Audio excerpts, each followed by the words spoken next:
Satsangatve nisangatvam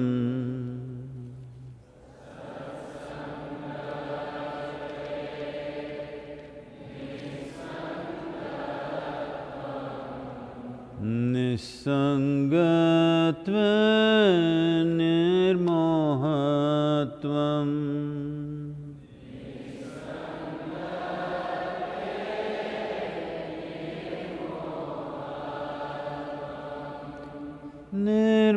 Nirmohatva nischalatatvam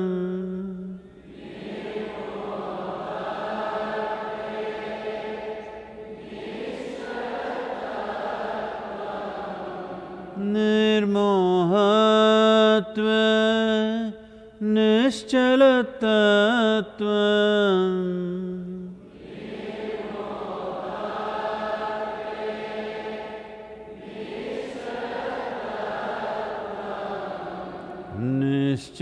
Nischalatatva jivan muktihi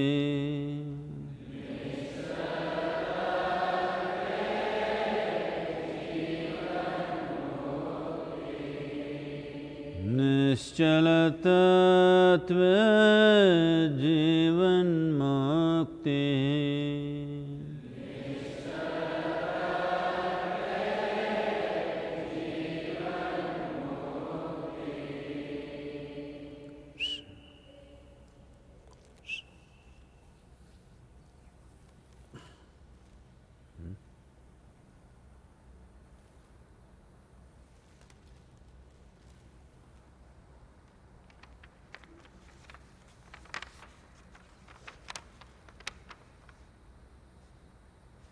Put the slide up there.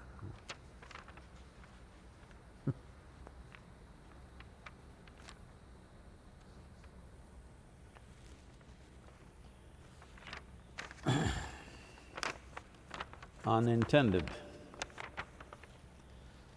A flower blossoms with no intent. All who have a nose for fragrance shall enjoy this unintended permeation of pleasure. A fruit ripens not to give us sweetness, but just a sweet packaging of its seed, the seed that has the potential to make the whole earth green. May you blossom to your fullest, not to serve or sacrifice, but fulfilling life's longing for itself. A blossoming of your being shall bring unintended blessedness to all.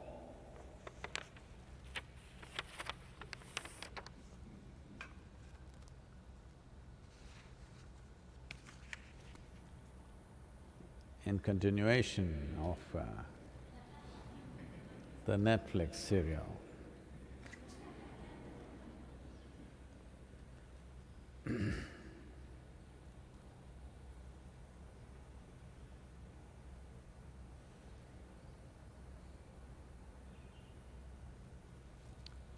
well, boredom is definitely not an existential thing.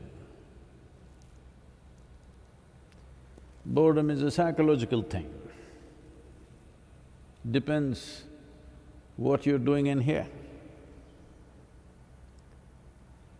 If lousy things are happening in your head, you will be bored. If you sit here and think of wonderful things, you will be invigorated. So boredom is a psychological process. In many ways, we've said this is your drama. If you are getting bored with your drama, can you imagine the plight of others who are stuck with you for these 3 weeks?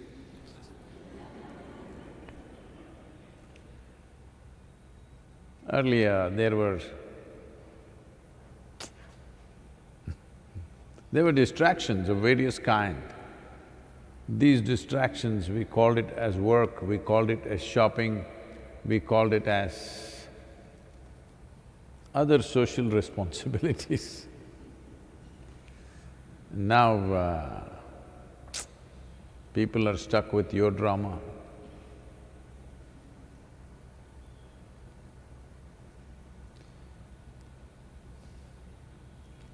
You can't close your drama, I know that. But at least like television channels, they all go for a very frequent break. It's not a bathroom break, it's an advertising, commercial break. But they're getting a break every few minutes, every few minutes. Just do that for your drama. Every few minutes, just stop it. Every 10 minutes, take a 2-minute break from your drama. Oh, you'll do something very fantastic with yourself. But how? Should just stop acting. If I ask you to act out something, you can ask how. If I say don't do anything, if you ask how, what do we do? But how to do nothing? Well,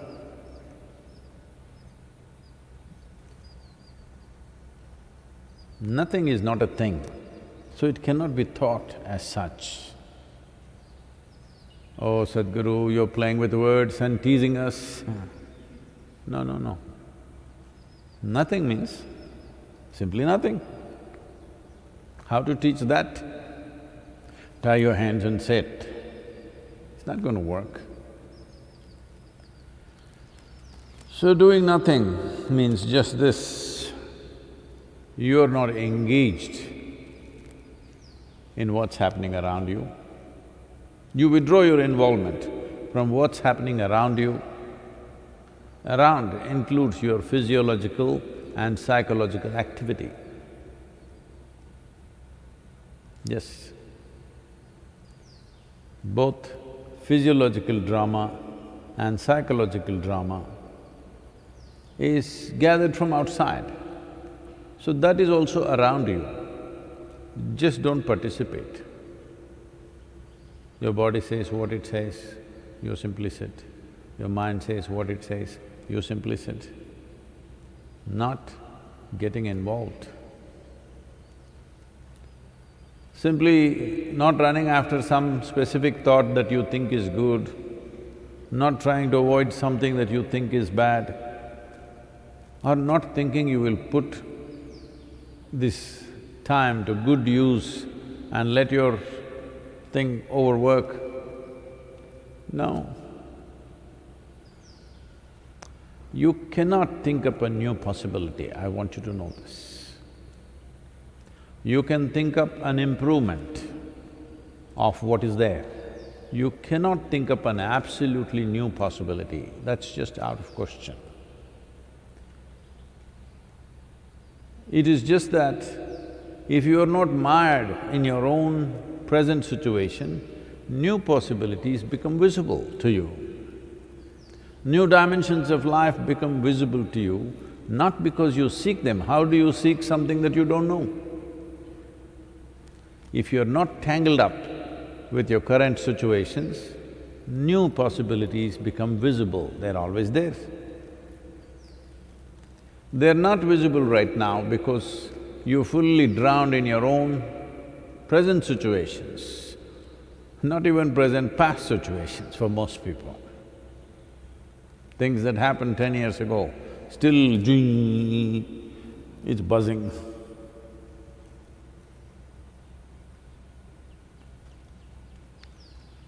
Well, you could have done all these antics if you had a million-year lifespan.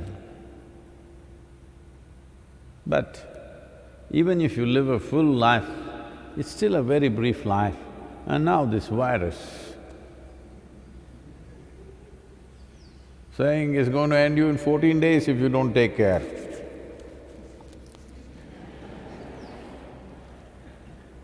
If you don't take care,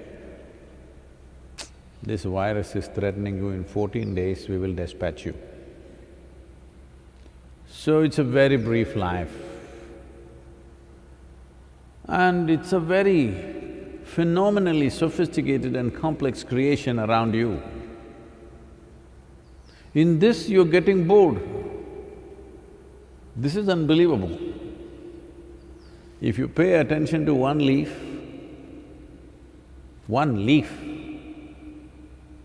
you can spend years looking at it because it's so intricate and so sophisticated. There are ants, insects, birds, animals, whole phenomena of life and the vastness of the sky. If you engage with anything existential, if you engage with dimensions which are existentially true, there is no room for boredom because it is too fantastic a phenomena. Because you're doing a petty phenomena in your head and you're only involved in that, you're getting bored. Don't think you're bored of life or people, you're just bored of your own stuff. You're just bored of what's happening within you. You don't even know what's happening around you. Otherwise you would have seen the virus. You don't know. Can you imagine? Something that you cannot see just can crawl up and go here and… you cannot see new possibilities. Well, lot of people are going to say, what is this? When we are suffering like this, is this the way to talk? This is what you must decide.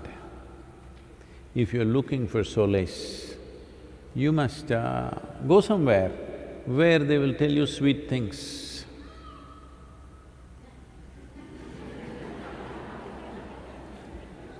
They're calling you. They will tell you nice things, it doesn't matter. It has no substance. It doesn't have any substance of reality, but they will tell you sweet things so that today you can sleep well. But tomorrow again you'll have a new question and a new problem. Then they'll tell you one more story. This is like children's bedtime stories. If you put a lot of bedtime stories, children's bedtime stories together, you can make a religion out of it. Yes.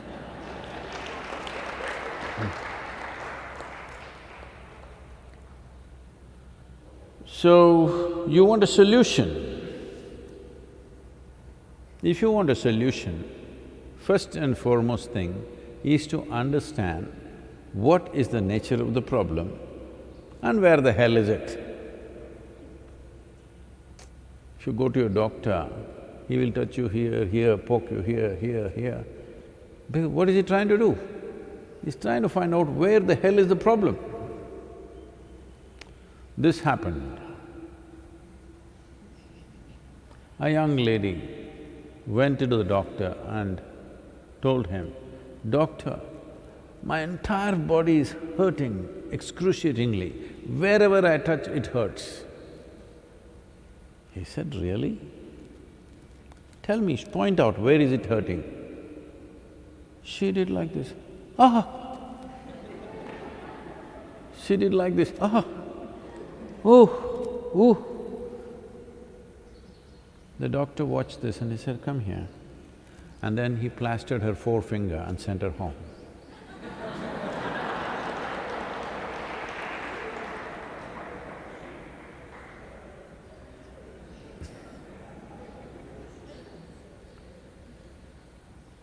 So, your boredom, you can find distractions on the television, on the net. You can act like you're some kind of a scientific researcher looking up every damn thing and driving yourself nuts in the next few days. You're not. You're not.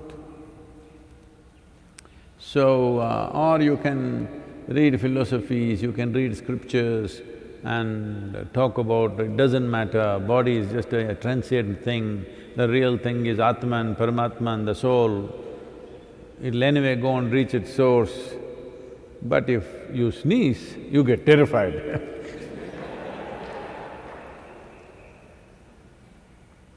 because sneeze is so powerful, it can take the soul out of you.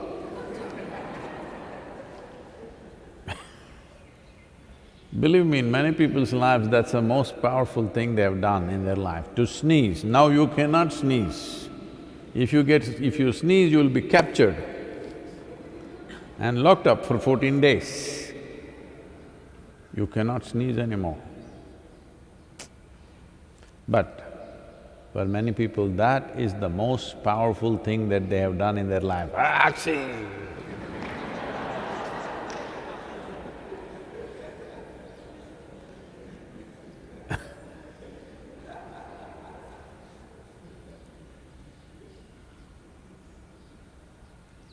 So, boredom.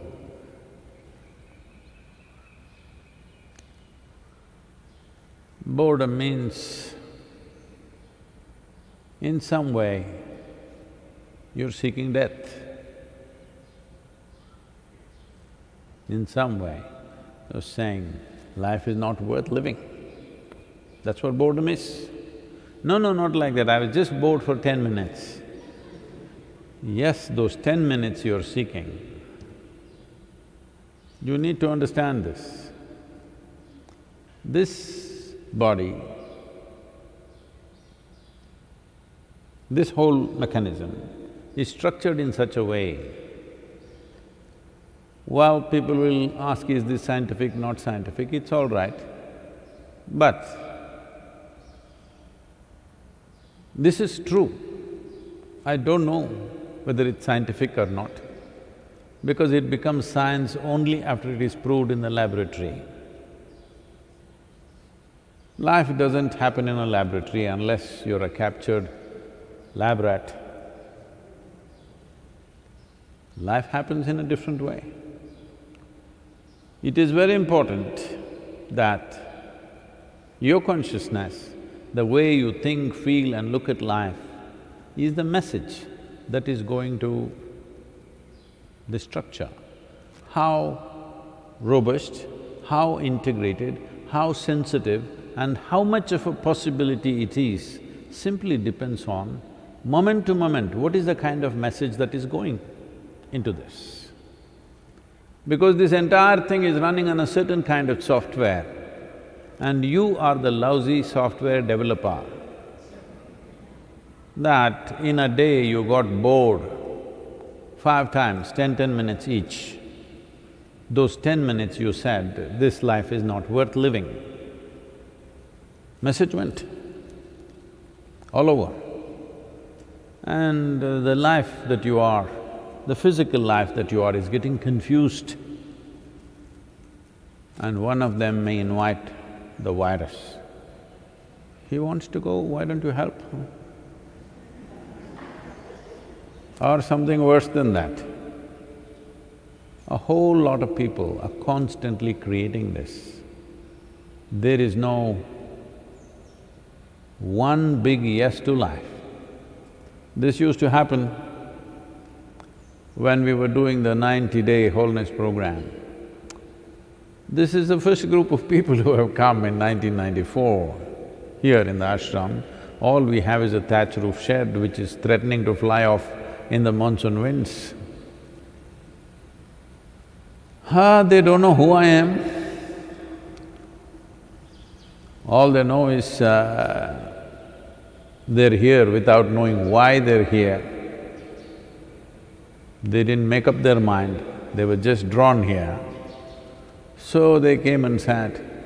So I'm trying to walk them through certain things, preparing them for something.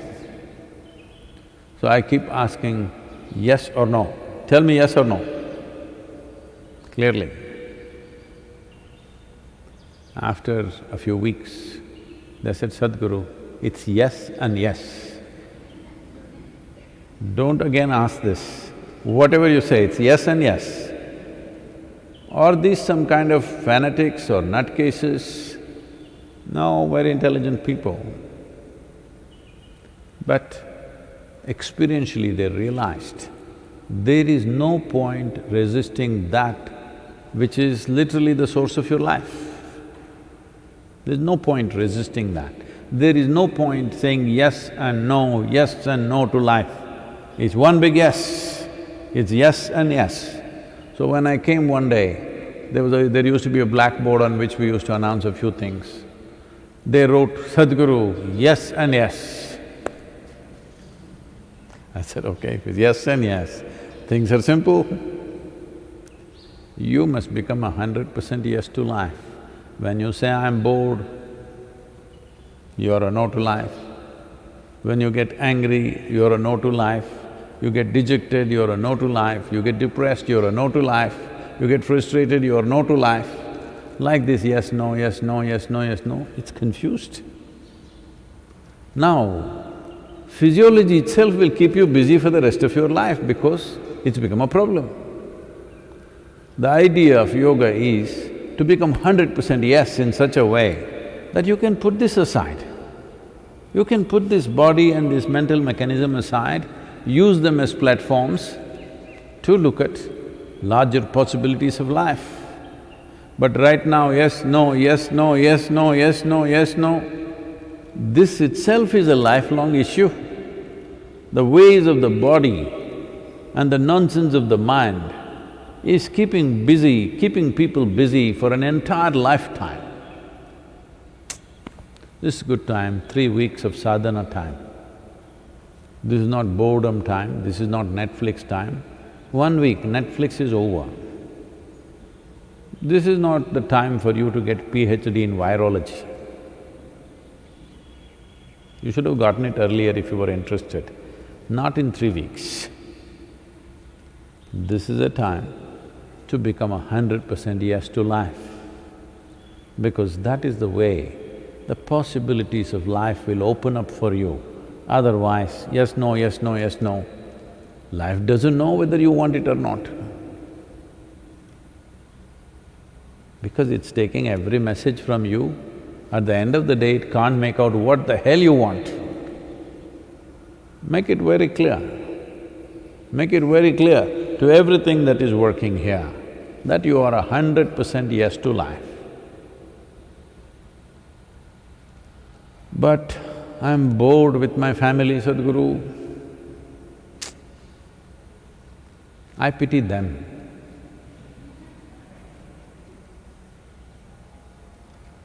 They're not complaining, but they must be suffering. If you are so bored, I'm sure you are showing it in so many ways, you're not happy with the food, you're not happy with this, you will scream, you will yell, you will do silly things. Suffering is probably happening to other people around you because you don't know how to conduct your silly drama. It's time to address this, that you do take commercial breaks. Every 10 minutes, 2 minutes break. Or you don't need that much, every 1 hour take 5 minutes or 10 minutes break.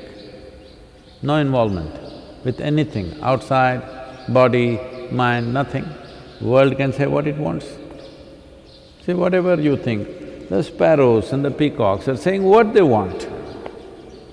Let it be. Let it be does not mean ignore them. No, you pay full attention but not involved. Similarly, the body, it's breathing, heart is beating. These are not simple things. These are called as vital signs. This is how a doctor finds out whether you're alive or dead. Your heart is beating, your breath is going in and out. How can you ignore such a thing? You should not ignore. Attention, but withdrawn, not involved. Very alert, but not involved. The same goes for your thought process and your emotion, very alert, not involved. Body, mind and world, I call this BMW. You get out of your BMW and pay attention to it. Every hour, 5–10 minutes, you will see wonders will happen. You will blossom as a being, which is the most important thing. This is the aspiration of every life. Every life on this planet is only aspiring to become a full-fledged life. The problem with human beings is, we know what is a full-fledged coconut tree, what is a full-fledged mango tree. We even know what is a full-fledged peacock, but we don't know what is a full-fledged human being. Time to explore. Virus has given you the time.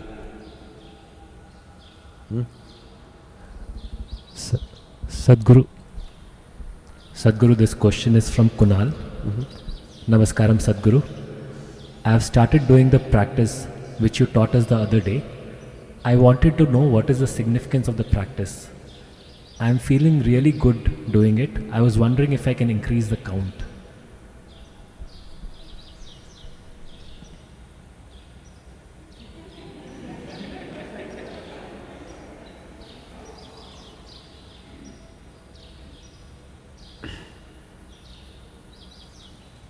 Well,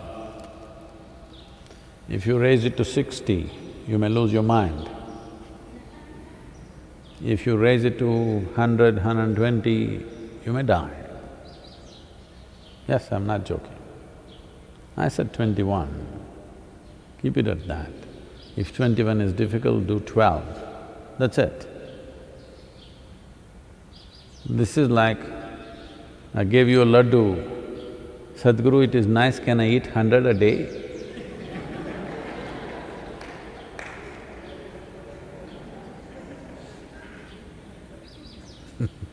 You don't mess with it like that.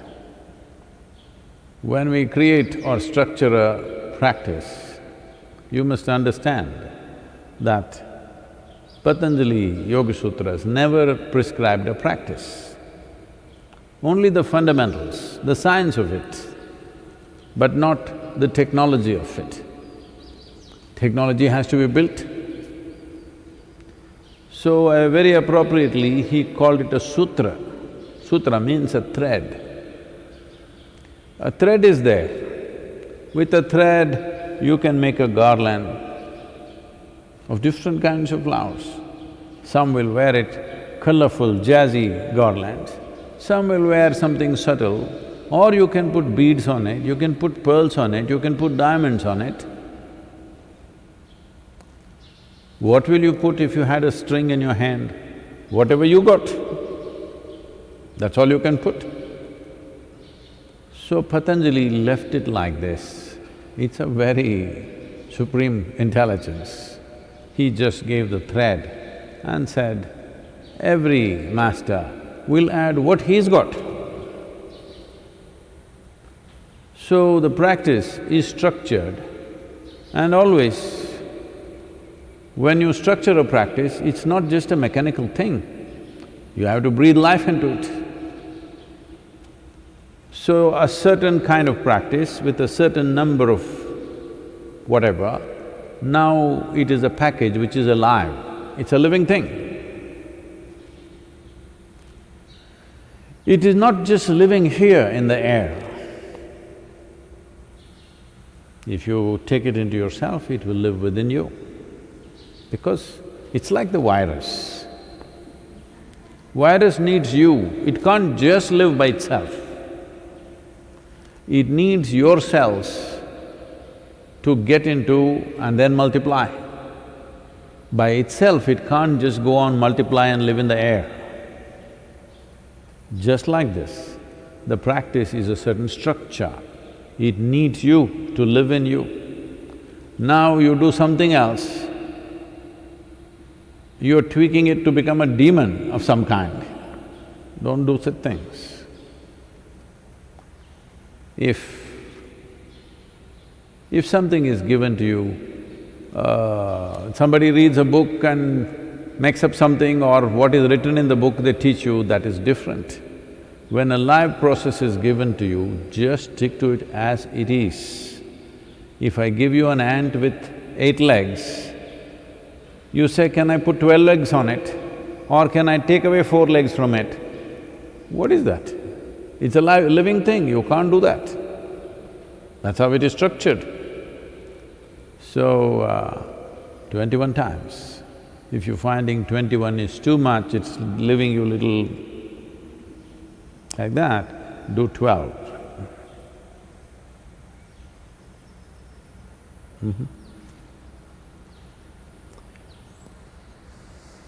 Sadhguru, the next question is from Catherine. Namaskaram, Sadhguru. I remember you mentioning that Inner Engineering book is a tool for personal transformation. I can see many changes within me after reading Death book. Ooh. I wanted to know if Death book is also a tool on spiritual path. This is trouble. Inner engineering is a tool, death is a tool.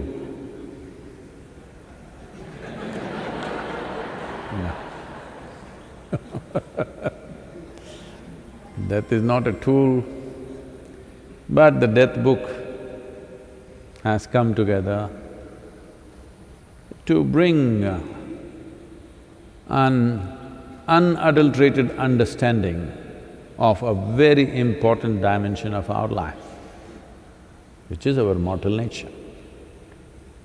I'm saying unadulterated because normally it is very adulterated.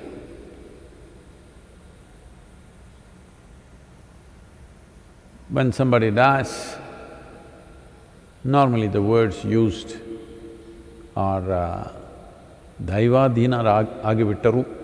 That means somebody went and sat in God's lap. This is adulteration. Somebody is telling you, they went to their heavenly abode. This is adulteration. They're telling you things which will give you some sense of solace so that you will become willing to die. You must either die consciously because you have completely accepted death as a part of life, or you must fight it. You should not welcome it thinking you're going to heaven. That's adulteration. So the death book is structured in such a way, it's unadulterated. Looking at death simply the way it is, and its many dimensions. Well, a little bit of decoration we have created so that it doesn't become too scary for people who don't have a discerning mind. Every thought pops up as emotion in a whole lot of people. Every thought drips emotion. For such people, facts of life will be very disturbing. So one way is to walk them through this process so that by the time they come to the last page, to some extent, they're little more dispassionate about it.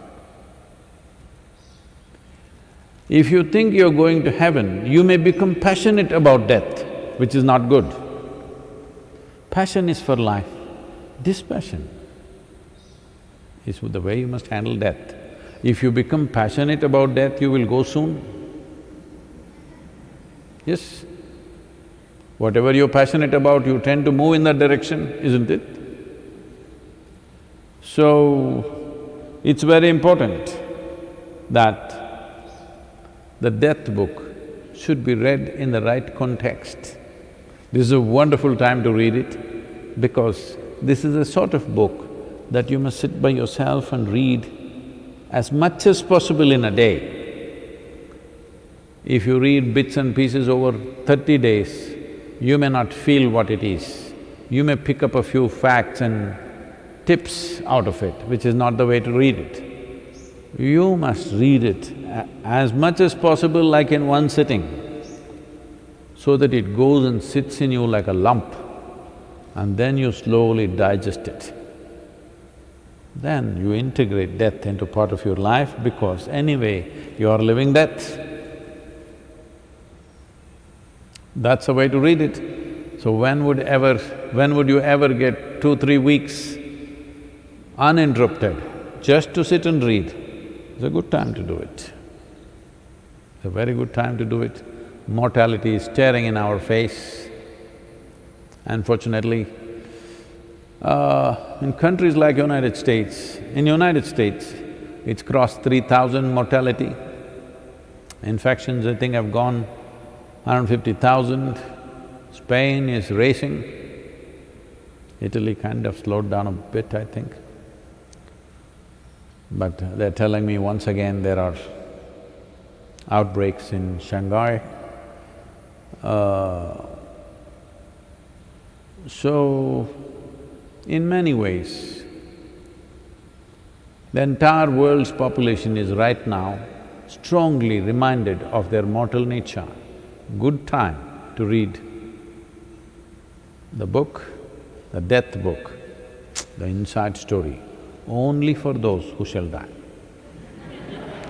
Limited market, very limited market, only for those who shall die. We didn't think, but this is the most appropriate book to release at this time.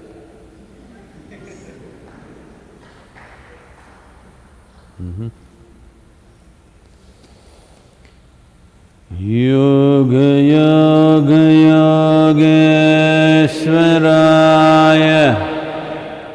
Bhuta Bhuta Bhuteshwaraya Kala Kala Kaleshwaraya Shiva